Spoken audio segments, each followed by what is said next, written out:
कल कथा कहाँ विश्राम हुई थी? विश्वामित्र जी के आश्रम में भगवान राम श्री लक्ष्मण जी ने रात्रि विश्राम किया। प्रातः काल होते ही विश्वामित्र जी ने यज्ञ करना प्रारंभ किया। पूर्व की भांति भी उस दिन दक्षिण दिशा से दो राक्षस चले आए, सुबाहु और मारीच। जैसे ही विश्वामित्र जी ने यज्ञ करना प्रारंभ किया, भगवान राम श्री लक्ष्मण जी यज्ञ की रक्षा करने के लिए खड़े हो गए। उन्होंने पहरा देना चालू कर दिया महाराज। और जैसे ही वो दो राक्षस आए, मारीच और सुबाहु, भगवान राम ने दोनों पर दो बाण चलाए।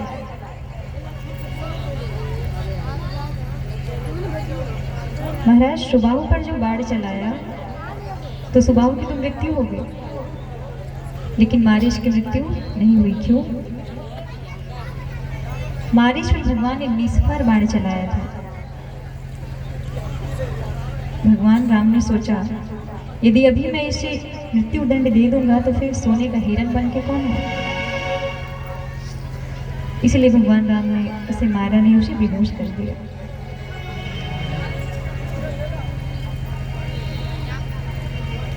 यज्ञ की भगवान राम ने रक्षा की। तब तक यहाँ जनक जी के दूत निमंत्रण लेकर के आते हैं। विश्वामित्र जी ने भगवान राम से कहा, राम, आपने अभी एक यज्ञ की रक्षा की है, आपको एक और यज्ञ की रक्षा करनी है। कैसा यज्ञ? धनुष यज्ञ। और भगवान राम श्री लक्ष्मण जी विश्वामित्र जी के संग चल पड़े।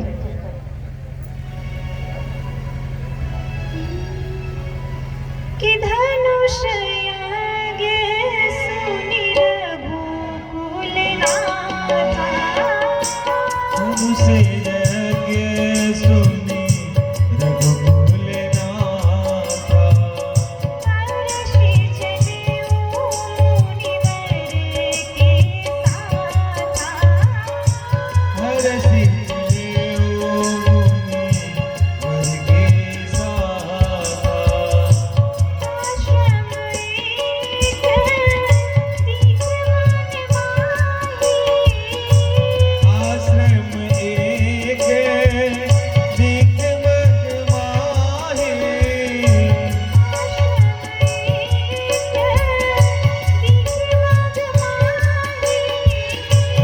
आश्रम एक दिखमत माही,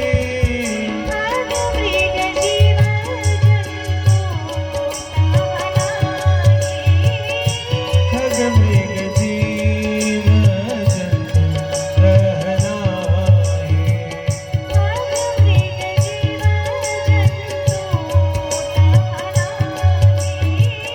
खग मृग जीव जंतु रहनाहि। भगवान कैसे चले? हर्षि चले मुनिवर के साथ था। भगवान चले तो कैसे चले? प्रसन्न होकर के। और महाराज, कहीं भी यदि आप किसी भी कार्य करने के लिए निकले घर से, तो महाराज प्रसन्न होकर के निकले। भगवान राम भी प्रसन्न होकर के निकले। परिणाम क्या हुआ? सब मंगल ही मंगल हुआ। महाराज, यदि आप कहीं जाइएगा किसी भी यात्रा पे, तो महाराज गाड़ी में बैठ करके मानस जी की एक चौपाई है, उसे 11 बार बोलिए। वो चौपाई कौन सी है? चलत विमान कोलाहल होई, जय रघुबीर कहाई सब कोई। चलत विमान कोलाहल होई, जय रघुबीर कहे सब कोय।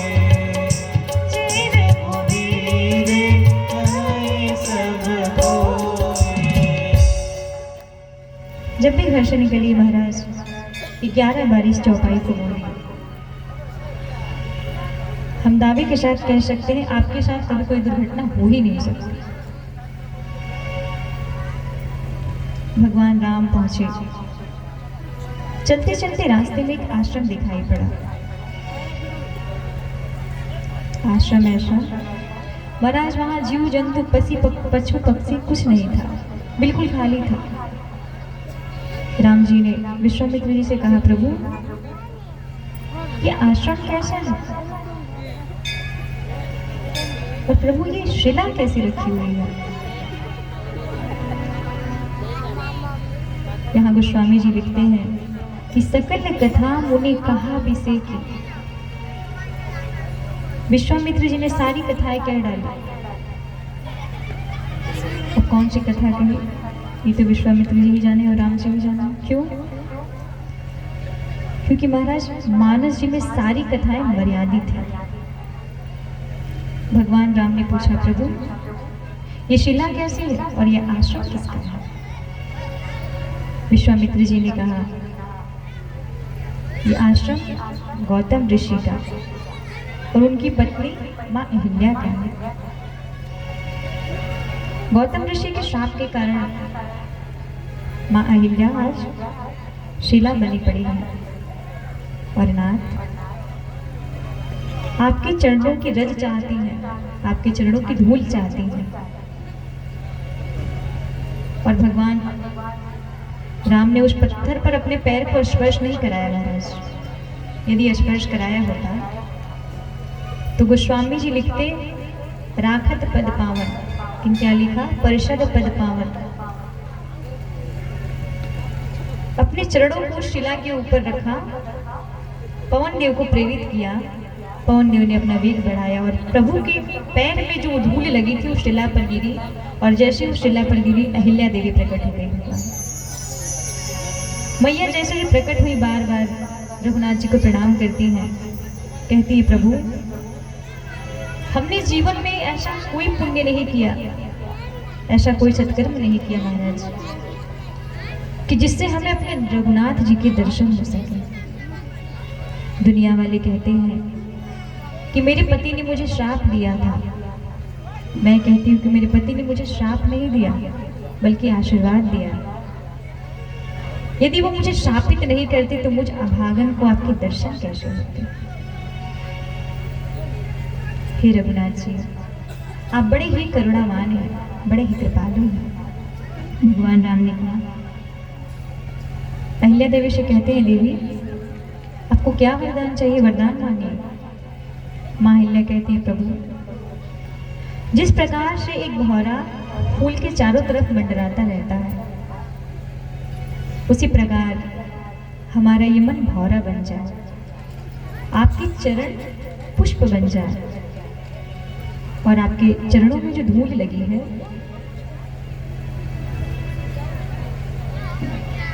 महाराज वो रस बन जाए और मेरा ये मन रूपी भौरा दिन रात उन चरणों का रसपान करता रहे। भगवान ने आशीर्वाद दिया। माँ अहिल्या को विदा करते हैं। यहाँ पर गोस्वामी जी स्वयं को मूर्ख साबित करते हैं। कहते हैं कि अस प्रभु दीन बंधु हरि कारण रहित दयाल, तुलसीदास सठते ही भजो छाड़ी कपट जंजाल। गोस्वामी जी कहते हैं, अरे मूर्ख तुलसी, जो इतने करुणावान है, जो इतने दयालु है, जो इतनी कृपा करने वाले हैं, उस भगवान को तो भूल बैठे और इस संसार के प्रपंचों में फंस गए।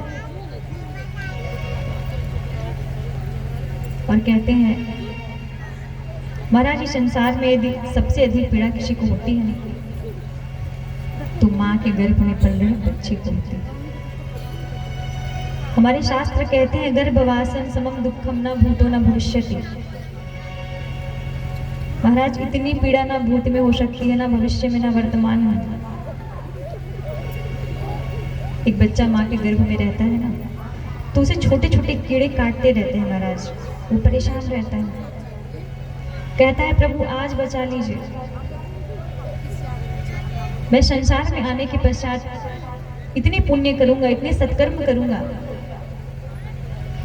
कि मुझे दोबारा माँ के गर्भ में आना ना पड़े। इतनी पीड़ा होती है महाराज। लेकिन आने के बाद क्या हमेशा करते हैं? नहीं करते। जीवन बीत जाता है तब पता चलता है महाराज हमने तो कुछ किया ही नहीं।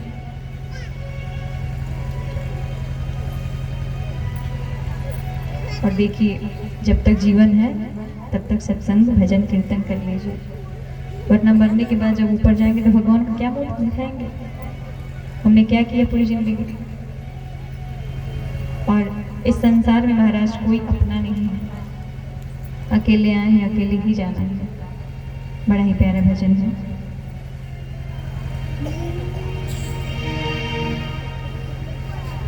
का एक नदी चल रहा है, सबसे ज्यादा मजा यही ले रही है।